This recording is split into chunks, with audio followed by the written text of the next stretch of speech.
Hello friends, आज हम बात करते हैं कौन सी ऋतु में कौन से रस की उत्पत्ति होती है। जैसे सबसे पहले हमारी है शिशिर ऋतु।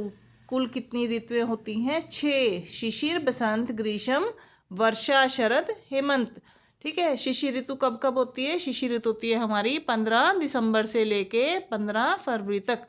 इसके बाद हमारी बसंत ऋतु है। बसंत ऋतु कब कब होती है? बसंत ऋतु होती है हमारी 15 फरवरी से लेके 15 अप्रैल तक। ठीक है, फरवरी और मार्च।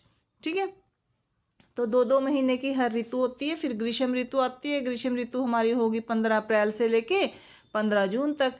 फिर वर्षा ऋतु होगी हमारी 15 जून से लेके 15 अगस्त तक।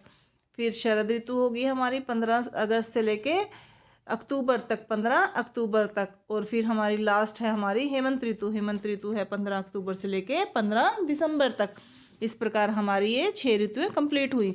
तो अब हम जानते हैं कि कौन सी ऋतु में कौन से रस की उत्पत्ति मानी गई है। शिशिर ऋतु में कौन से रस की उत्पत्ति होती है? तिक्त। मतलब शिशिर ऋतु में जौन से द्रव्यों की उत्पत्ति होती है वो उनमें तिक्त रस प्रधान होता है। और तिक्त रस में वायु और आकाश महाभूत प्रधान होता है। कौन से महाभूत की अधिकता रहती है तिक्त रस में? वायु और आकाश महाभूत की।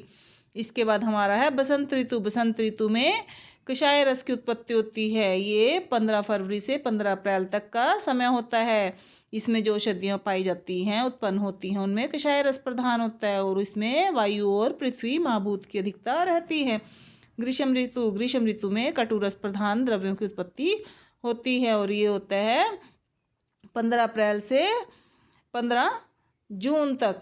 इसके बाद हमारा है वर्षा ऋतु। वर्षा ऋतु में पृथ्वी और अग्नि रस की उत्पत्ति होती है।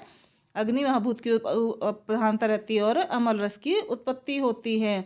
ठीक है, वर्षा ऋतु में कौन से रस की उत्पत्ति होती है? अमल रस प्रधान द्रव्यों की उत्पत्ति होती है और पृथ्वी और अग्नि महाभूत प्रधान होता है। शरद ऋतु में जल और अग्नि महाभूत की प्रधानता रहती है और लवण रस युक्त द्रव्य होते हैं, उत्पन्न होते हैं। लवण रस युक्त द्रव्यों की उत्पत्ति होती है। हेमंत ऋतु में मधु रस की उत्पत्ति होती है और पृथ्वी और जल महाभूत की अधिकता पाई जाती है।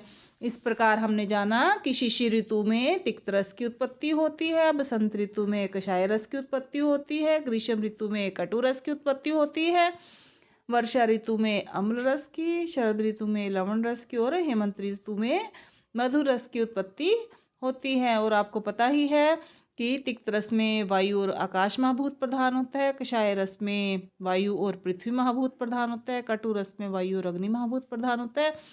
अमल रस में पृथ्वी और अग्नि महाभूत की प्रधानता रहती है। लवण रस में जल और अग्नि और मधुर रस में पृथ्वी और जल की प्रधानता रहती है। ठीक है, जो हमारे हैं